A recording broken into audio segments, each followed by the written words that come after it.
Resort ni atras sa kaso nga ilang gipasaka batok kang Jubel. Provincial Jail nangandam sa prisuhan sa tulo ka pulis sa Highway Patrol Group. Apan ang tulo, nanibat na ugwa na kita. Probationary Fair Decrees ipatuman sa LTFRB. Kinabagan sa nanambong sa public hearing, uyon sa pagpamenos sa plitihan. Regional Director sa DepEd nakadawat og hulga human niya giilisan ang Division Superintendent sa Talisay City. Mga magtutudlo sa public schools gididaan sa pagpugos og pangayo og amot alang sa Christmas party sa mga estudyante.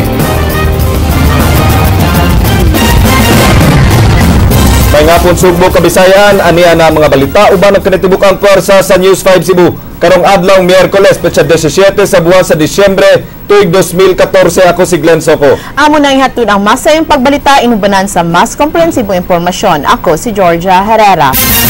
Gipahimangnuan ang publiko nga magbantay sa mga peke nga kwarta nga posibleng ipakatap karong holiday season. Matud sa kapulisan nga duna sila gipanid-an nga grupo nga posibleng mo'y tighimo ug tigpakatap sa mga fake money. King Perez, Suginlimi.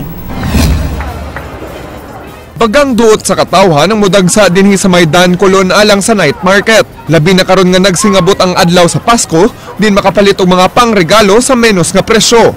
10,000 pesos ang abang ninang perla siyang pwesto o gibana-bana mo kita siya og 5,000 pesos mata gabi lakip na ang ginansya. Gipaniguro ni nga di siya malutsan og peke nga kwarta aron di maalkanse. Hinuon kumpiyansa siya nga bisan og wa siya money detector, di makalusot kaniya ang fake money. Dili makadawat kami dinhi og 500 dili ginamo siguroon nga tinuod man nagdili amo pag yung amo gin siguroon nga tinuod man na siya dili kadi mi magpataka og dawat sir. Subay sa mong modus, dunay gimonitor nga pulisan sa dakbayan sa Sugbo nga mga barangay ug mga grupo nga gidudahang tighimo og tigpakatap sa peke nga kwarta nga posibleng gamiton karong panahon sa Pasko. Sobra sa duha ka grupo ang ilang gimonitor. Matud pa ni Cebu City Intelligence Branch Head Romeo Santander. We coordinated with the IBMB nato sa CCPO. Sa previous nga pamahayag, we've been looking for any possibilities like sa mga areas no kung asa na dapita ang proliferation at the same time personalities involving sa dili nga na paghimo sa mga fake monies. Makik-coordinate usab niya ang CIB sa Bangko Sentral ng Pilipinas alang sa pagpugong sa pagsiaw sa peking kwarta karong Pasko. Tambag ni Santander nga mogamit og money detector ug ubang ekipo nga makatumbok kon peke ba ang kwarta nga ilang nadawat. Nasayran nga makapiyansara ang mga taong naghimo og mibayad sa fake money. Wa pay na monitor nga dagkong sindikato sa tighimo og pekeng kwarta ang Police Regional Office. Apan di malikayan nga dunay mga ginagmay nga tigpalusot sa pekeng kwarta. Hindi kayo maisama sa maluloko kasi in these times there are people also who are thinking of how to take advantage of you instead of sharing the blessings and enjoying the Yuletide season which is Christmas. King Perez, News 5. Gidili ang compulsory nga amutan alang sa mga Christmas party sa mga public schools. Kini gimando sa Department of Education Central Visayas. Andrea Patenya, Suginlimi. Christmas party. Nipay mangno ang Department of Education Region 7 ngadto sa mga magtutudlo nga hugot nga gidili ang mandatory nga amutan alang sa mga Christmas parties. Gani nanawagan ang Regional Director sa mga magtutudlo nga kung mahimo, i-share ang ilang madawat nga performance-based bonus, productivity enhancement incentive ug pahalipay nga madawat gikan sa local school board aron ipalit og makaon sa mga tinun-an karong Pasko. From those benefits nga ilang madawat, if they can just share para ipalit spaghetti o sliced bread o juice, malipay na kay mga bata. If ever also there are parents nga willing sad nga mo share pod, kay doon naman yung parents ang arang pagkabutang, nga mohatag sad silang makaon, nga makakaon, dili lang ilang anak, kundi ang uban sang mga classmates, di pod nato balibaran. Laing panawagan ni Dulangon nga ipa-role play sa mga tinun-an ang nativity scene aron masabtan nila ang tinuuray nga kahulugan sa Pasko. Ang nativity scene, ang istorya kung unsa diyan ang first Christmas nga without spending so much and yet making the children and the students learn and relearn all about the story of Jesus. Mo na ako hangyo nila. Andrea Patenia, News 5. Sa ikaduhang misa de Gallo, nagpabiling malinawon ang kahimtang sa Rehiyon 7. Kinibase sa talaan sa Police Regional Office. Samtang Archbishop Jose Palma, misaulog sa ikaduhang misa de Gallo sa usa ka kapilya dinhi sa Dakbayan sa Subo. Juliet Hainar, Sugin Limi. Padayon ang pagdeploy og mga pulis sa mga duol sa simbahan paglikay sa mga krimen ug aron mahan-ay ang bagang duot sa katawhan. Tambag ni PRO7 Regional Director Prudencio Tambanyas, malikayan ang paglakaw nga mag-inusara padung sa simbahan aron mosimba sa misa de Gallo. Just be careful. Be careful. Yun naman ang ating message. At least lagi kami kasama, walk in pairs, as a group. Don't go by yourself. Yun yung ating mga common warnings, especially sa mga ladies.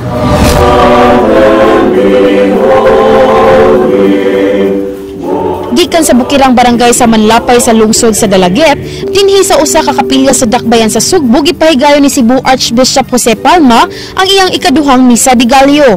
Gipahimog ata ni Palma ang kamahinungdanong sa presensya sa Ginoo sa matag pamilya aron magpadayon kining lig-on taliwa sa mga pagsuway. Matud sa Arsobispo nga walay perpektong pamilya ug ang matag miyembro niini dunay pagkuwang maunga-angay ang pagsinabtanay. Unyang kadlawon sa Carbon Public Market mo sa ulog sa iyang ikatulong misa de Gallo karong tuiga ug mapahuway una siya sa og tulo ka adlaw kay mouli una siya sa Iloilo. Mobalik sa Sugbo ang Arsobispo karong Disyembre 22 ug magsaulog og laing misa de Gallo ngadto sa isla sa Malapaskwa. To me, that's so much of a joke when they say this is ako ipangalan ng Ilonggo, no? Nako kasi klase sa Cebuano. Juliet Hainar, News 5. Tigdumala sa resort ni Sibog sa pagpasaka og kaso batok kang Jubel. Apan aduna pay usa ka kaso ang giatubang niini. Leslie Camina de Vistil, Sugin Limi.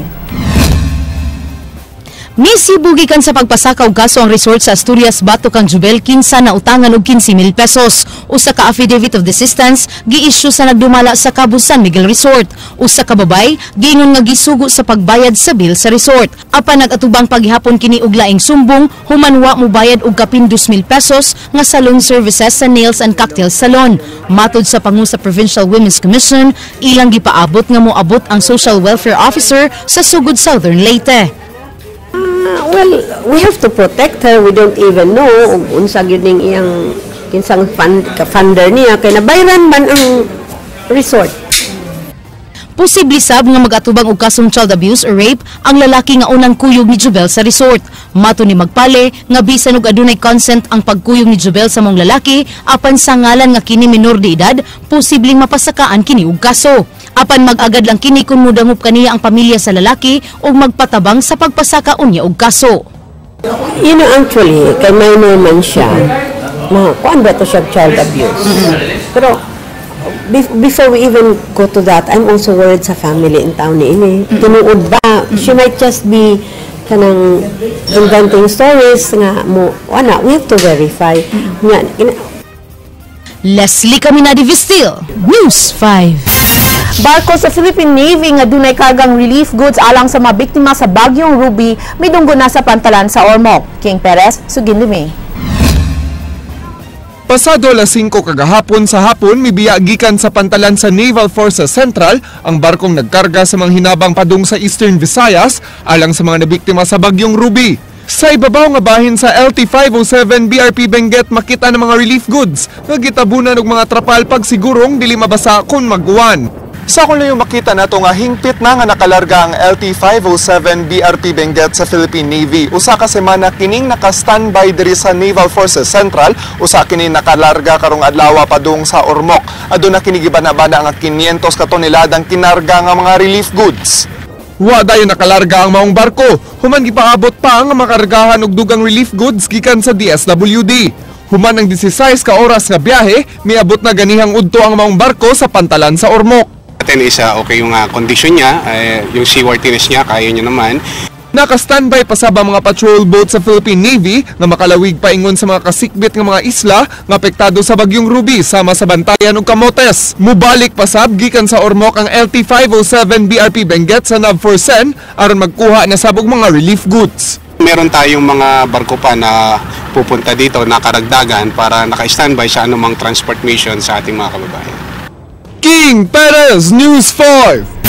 Usa sa posibleng hinungdan kung nganong dunay hulga sa iyang kinabuhi sa DepEd 7 Regional Director Carmelita Dulangon mao ang gihimo niyang kausaban sa DepEd Talisay City. Andrea Patenya, Suginlimi.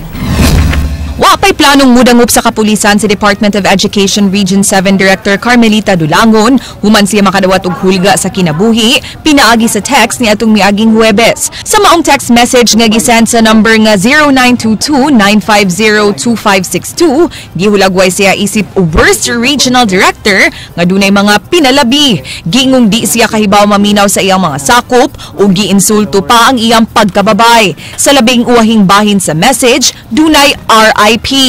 Mato di Dulangon, mudangup lang siya sa mga otoridad human sa iyang retirement sunod buwan kay daghan pa kaayo siya giasikaso karon. Ang ako ron protection are the prayers coming from my family members and my very close friends. Pag muadto pa ko rong NBI sa pulis, di na gini mahuman akong pirmahanan. I only have 5 days left. Nahulga because you can never really tell what is inside the mind of a person. Mipasalig na si PRO 7 Regional Director Prudencio Tom Banyas nga andam silang muhatag og seguridad kang Dulangon kung makapablotter na kini. We will have to evaluate it, and if there is a need, yeah, that is part and parcel of our job. Nasayod si Dulangon kung kinsa ang ni-send sa maong message apan di una niya panganlan. Giingong grabe ang pagdumot sa maong tao ngadto kaniya. I must have done something and na-dissatisfied siya. I have hurt him in some ways na wa sad niya ma-express. Na he has come to the point na ang iyang anger iyang i-express through this text message. Bag-uhay lang, may patuman og lahugay si Dulangon sa DepEd Talisay City. Kinisubay sa mga reklamo nga iyang nadawat gikan sa mga maestra batok kang Kanhi Schools Division Superintendent Woodrow Denuyo. Mato di Dulangon nga igura niyang gidungog ang maong mga reklamo base sa DepEd procedures ug wa siya'y gilabanang habig. Sa akong panarbaho, I always make sure nga ma-follow yun sa tanan na kong mga kaubanan ang among mga DepEd guidelines, mga policies, mga regulations. Unya, dunay mga higayon, nga dunay mga higyung mga maestra, mga maestro, nga magdala sa ilang problema, ako gyud pong atimanon, nga doon na ba ko ikatabang. And it must have been perceived nga na ako'y gipalabi, nga na ako'y favorite. Pero, og pangutanon ang uban, nga nakatrabaho na ako, and even my former pupils when I was a grade 6 teacher, I never practiced favoritism. Ako kan mo ingos na anak, di man ako talisay, ako ra di ay talisay. Suway nga gikuhaan og pamahayag si Denuyo kung duna ba siya'y kasayuran kung kinsa ang nagpaluyo sa death threat ni Dulangon apan wa una kini magpa-interview.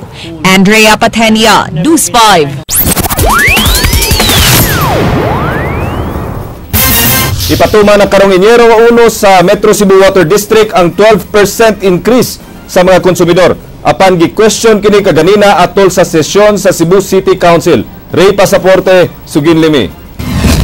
Nagsabak sa iyang MCWD bill, samtang nag-ihap sa iyang kwarta si Lula Felicidad, samtang nagpaabot sa iyang turno aron mobayad sa binuwan niyang monthly dues sa labing dako nga water facility sa Metro Cebu. Matud niini nga maglisod na unya siya og bayad kung hingpit nang mapatuman sa MCWD ang 12% nga usbaw sugod karong Enero 1.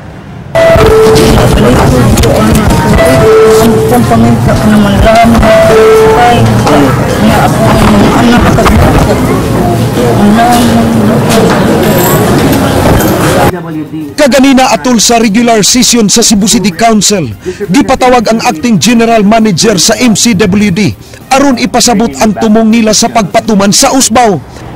MCWD envisions itself to be a progressive and economically viable utility firm that provides adequate, safe, potable, and affordable water. Matod ni Engineer Ernest Dilco nga kinahanglan nilang ipatuman ang aumento sa tinguha nga masuplayan ang 57% nga namuyo sa mga bukirang barangay sa Dakbayan, sa Sugbo ug sa ubang pang lugar sa Metro Cebu. In terms of quality, Mr. Chair, we are proud to say that our water quality, we have a laboratory that is accredited by EMB, state-of-the-art, accredited by DOH. Ang pagpatuman niini gisupak sa pipila ka mga konsihal. Gitataw ni Konsihal Alvin Dizon nga madungagan ang pasunon sa mga konsumidor ilabi na kadtong anaa sa labing ubos nga sektor sa katilingban. Nahimong sugyot sa MCWD nga di lang mugamit og mineral water kay safe man nga imnon ang tubig sa MCWD. Nangutana si Konsihal Babes Andales kung himo ba og information drive bahin niini ug matod ni Delco nga wa sila mohimo. Dugang ni Andales nga dili angay ipatuman ang umento kay wa gani makapahigayon og information drive nga luwas ra imnon ang ilang tubig. Dugang ni Andales nga sure bang safe imnon ang tubig sa MCWD nga do naman gani mga nagliki nga tubo nga posibleng masudlan og kagaw. Apan gisalikway ni Delco ang pagtuo ni Andales og nipasabot nga layo ra ang posibilidad nga masudlan og kagaw ang nagliking sa tubo tungod sa pressure sa tubig. Well, I think kining atong 12% nga increase, no, gawas nga approved na ni sa Local Water Utilities Administration. I think ang mga local government officials na to, no, particularmente kining atong Cebu City Councilors, I think they're beginning to understand, no, da dili ra ni tungod nga ganahan ta nga mudaghan atong kwarta sa MCWD kay wa man tay di man ta we're not supposed to make profit, no. But I think they're beginning to understand nga kining kwarta nga atong matigom pinaagi anang 12% gamito na para pagsilbi sa mga tao nga wa pa nato masilbihan. Supak yung may anak pagsaka sa baranan sa tubig. Una, ang mga kabos nga tagadakbayan rin ubos na daan o kita. Ikaduha, kanunay ng demolisyon ng amo ang mga ginsakpan, hiskutanan sa mga vendors o sa mga daplin sa kasabaan karon. Unya, mga contractual workers, kung may imo ganing tanawon karon ang minimum nga suhula na gani karon sa mga kabos nga dakbayan kung kita nila sa panarbaho. Bisan sa pagsupak sa pipila ka konsihal, gisugyot ni Andales nga kung mahimo ianam-anam ang pagpatuman sa 12% increase. Kung doon na tatay subsidy from the government, pwede gani dito mo increase. Ano mo increase na ba? Sa Manila, na sila libreng dam dito. Ang dam is free by the government, given to MWSS. Dinhi, mutukod ka dinig dam, ikay mo bayad. Ang konsumidor mo bayad. Wa mo libre ni mo dinhi. Ray Pasaporte, News 5. Usa ka probationary fare reduction ipatuman sa LTFRB alang sa pagmeno sa minimum fare og 50 centavos. Nauyunan sa majority nga nanambong sa public hearing ang pagpameno sa plitihan. Andrea Patenya, Suginlimi. Nagtapok din sa buhatan sa Land Transportation Franchising and Regulatory Board ang mga representante sa nagkadaiyang sektor aron pagpadayag sa ilang mga sentimento sa petisyon alang sa pagpameno sa plitihan sa mga jeep de pasahero. Ang petisyon gisang atikan ni Councilor Agustus Pe Jr. nga nangayo sa pagpameno sa minimum nga plitihan sa PUJ ngadto na sa 7 pesos gikan sa 7 pesos and 50 centavos. Dali dayon kini gisupak sa pangu sa Atomic kun Alliance of Transport Organization members intra Cebu kay matod pa bisan mius-us ang presyo sa lana wa nagkadako ang ilang kita kay nisamot man sab ang traffic. Ang bukay naman ganun ba ang among kinitaan tungkol sa congestion sa kadalanan, kahukot sa kadalanan, kamino sa round trips, kataas sa oras sa paggrahe o bisan mo saon pagkayo. Kakatuka lang yapon. Apan kung supak ang grupong Atomic, kadaghanan sa mga transport groups o yun, apan dunay mga kondisyon. Alang sa grupong Piston, gusto nila nga ibasura ang Oil Deregulation Law ug ang Joint Administrative Order nga nagpatuman sa mas dagkong multa sa mga traffic violations. Sayod kita nga walay kontrol ang gobyerno sa presyo sa lana tungod sa Oil Deregulation Law. Dugang pa kami usab nga naghangyo dapat sa gobyerno nga isgutan dili lang ang plitihan kundi isgutan po ang mga problema sa transport group sa pagkakaroon labi na sa Jao. Samtang ang National Confederation of Transport Workers Union uyon sa pagpameno sa plitihan, apan mihangyo nga kinahanglang adunay mekanismo ang LTFRB nga daling maka-adjust sa plitihan base sa presyo sa lana ug di na kinahanglang muagi sa public hearing. Pwede ba nga ato ning estudyuhan desayong maging nga mga bribe maginagnasan atong board sa LTFRB o sa kinatibukang pamilya sa UTC? Dugay na muna namang gihangyo nga magkamap tag sa mekanismo ba nga dili na bitaw kinahanglan pa nga maglalay sa public hearing ang consumer ang riding public o ang transport group. Ang Consumers' Rights for Economic Welfare labaw pa nga uyon sa petisyon. Gani gisugyot nila nga imbis 50 centavos ang ius-us, himuon kining piso. 1 peso fare reduction would just be fair and honest move and is considered a win-win solution to all of us consumers.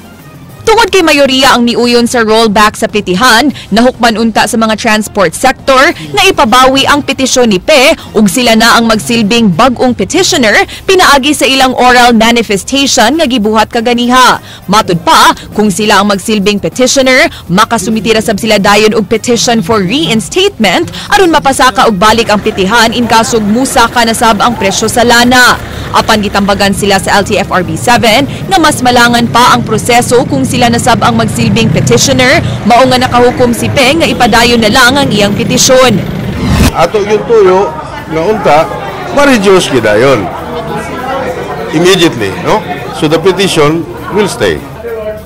Gipasalig sa LTFRB 7 nga samtang padayon pa ang proseso sa petisyon, murekomendar sila og probationary fare decrease nga 50 centavos. Win-win solution definitely gid siya kay in the meantime nga maghuwat sa main kuan, at least may possibility nga ma-lower gihapon. So sama sa naitapos Manila.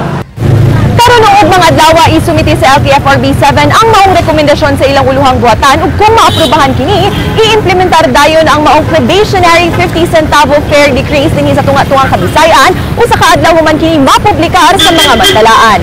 Andrea Patenia, News 5.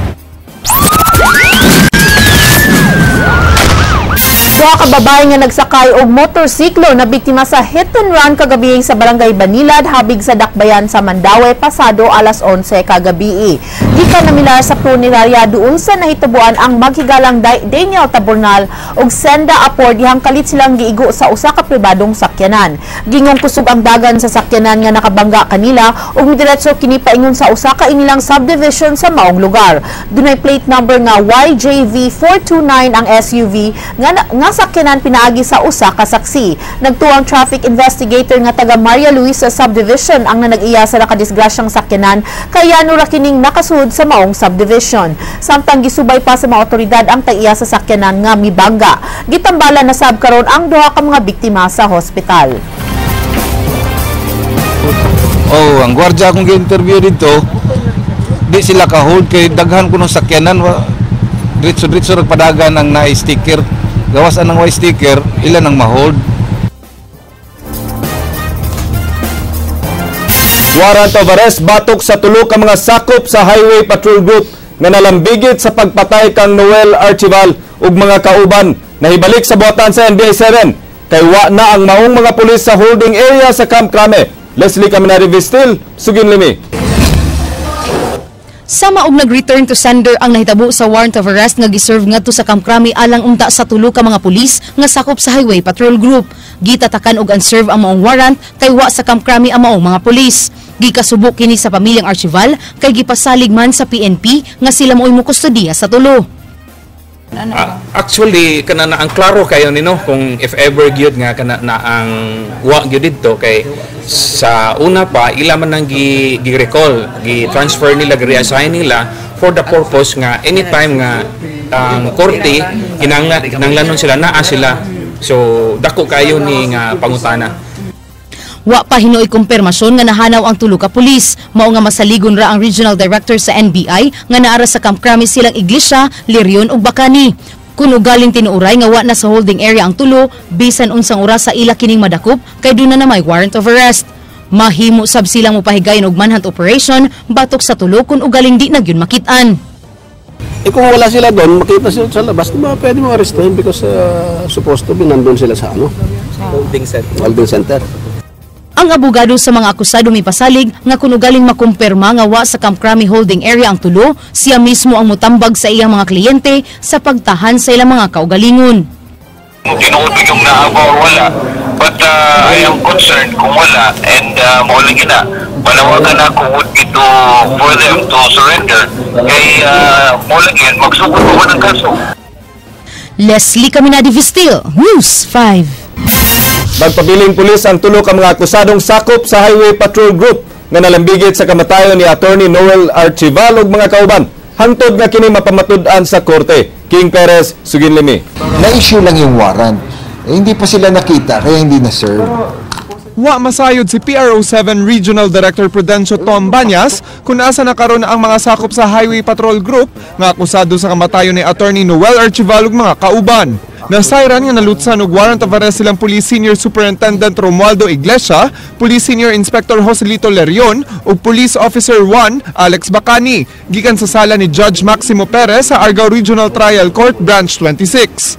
Nasayran nga gibalhin ang maong mga akusado sa Personnel Holding Administrative Section sa Camp Crame. Apan matod sa igsuon sa namatay nga manlalaban nga nakadawat siya og impormasyon nga wa na sa gibalhing buhatan ang tulo ka mga nalambigit nga pulis. Matod ni Banyas, manubag ang PNP kung wa na sa ilang kustudiya ang maong mga pulis. Then the people that where they're supposed to be assigned or where their last assignment was has to explain why hindi nila hinold yung mga tao na yun. Giklaro ni Banyas nga wa magpasabot nga mawagtang na ang pagkapulis sa maong mga pulis ug igo lang silang masuspenso. Kinahanglan nga maresolba ang ilang giatubang nga mga kasong administratiba gumikan sa pasangil nga pagpatay aron mahibaw-an kon magpabilin gihapon ang ilang pagkapulis. Say although you have a warrant, you're still presumed to be unless proven. Yun ang law natin kaya. King Perez, News 5. Provincial Jail nangandam alang sa pagbilanggo sa tulo ka pulis nga mga sakop sa Highway Patrol Group nga gimando sa korte nga ipadakop. Ang tulo mga akusado sa pag-ambush o pagpatay kay Attorney Noel Archival ug mga kauban. Leslie Caminadi Vistil, Suginlimi. Kining Cell 59 mao ni ang balhugan sa tulo ka pulis nga nagatubang og kaso nga pagpatay kang Attorney Noel Archival ug mga kauban. Mato ni Jail Warden Romeo Mansala, kini mao nalay available nga silda alang nila ni Chief Superintendent Romualdo Iglesia, Police Senior Inspector Joselito Lerion ug P1 Alex Bacani human gimando sa korte ang pagpadakop kanila. Mato ni Mansala, di nila mamahimong maipon sa ubang binilanggo ang tulo ka pulis kay basin og adunay piniriso nga nagdumot kanila. Basig na init na siya. Awal pa ka discounting possibilities ba? Ano sila na, ang nasusunod siya, puno na kayo. Kaya itong silda na 59, at alam butangan ng ganang bank, anong butang? Gipasalig ni Manansala nga why special treatment nga mahitabo sa tulo ka sakop sa Highway Patrol Group. Mo request usab sila og mga sakop sa kapulisan aron maoy mo escort sa tulo panahon sa mga hearings. Wala na sa gana sila being law enforcement. Bawag na sila unsa ang diferensya sa special treatment. Leslie Caminadi Vistil, News 5. Mga negosyante sa Colon area mireklamo sa gipatuman nga night market sa ilang lugar. Matud nila nakasinati sila og alkanse sukad pa sa pagpatuman niini. Ray Pasaporte, Suginlimi. Nasinati sa mga negosyante nga ana sa Colon area ang ilang alkanse. Sukad ana ang night market sukad ni adtong buwan sa Septembre. Atol sa sesyon sa konseho ganiyang buntag, nitambong ang representante sa Department of Public Works and Highway 7, Cebu Chamber of Commerce and Industry ug ang presidente sa Colon Merchant Association aron mapaminaw sa konseho ang tagsa-tagsa nila kabaruganan sa Executive Order number 14-7 nga naghimo sa Colon area night market. Giklaro sa DPWH dili sila supak sa maong executive order basta wa lang nilapas sa balaod. Ubos sa Presidential Decree number 17 kung Philippine Highway Act dili mahimong gamiton. Ang karsada kay usa kini ka National Road ug usa kini ka kalapasan sa maong balaod. Actually, the position sa DPWH region is dili misupak sa executive order as long as it is not against existing laws, which is, as pointed out ganina, it is against several national laws, particularly PD 17 or the revised Philippine Highway Act, in which the jurisdiction of Colon, which is a national road, belongs to DPWH or the national government. Ang representante sa Cebu Chamber of Commerce and Industry nagkanayon nga kinahanglan susihon sa konseho ang pagkompetensya sa night market sa ubang establishmento nga nag-abli pa ni anang orasa. Ang night market magsugod alas 6 sa gabi ug hangtod alauna sa kadlawon. Matud sa presidente sa Colon Merchant Association Joe Soberano, walay gihimo nga pagkonsulta ang City Hall kanila ang pagmugna og night market sa Colon. Matud ni Soberano, nakasinati sila og 20% nga alkansi sa ilang negosyo.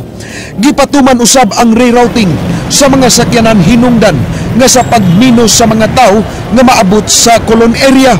Gisugyot ni Soberano ngadto sa konseho nga ablihan ang night market kung manira na ang mga tindahan sa Colon area. Tunan sa konseho ang pagbalhin sa night market sa laing lugar.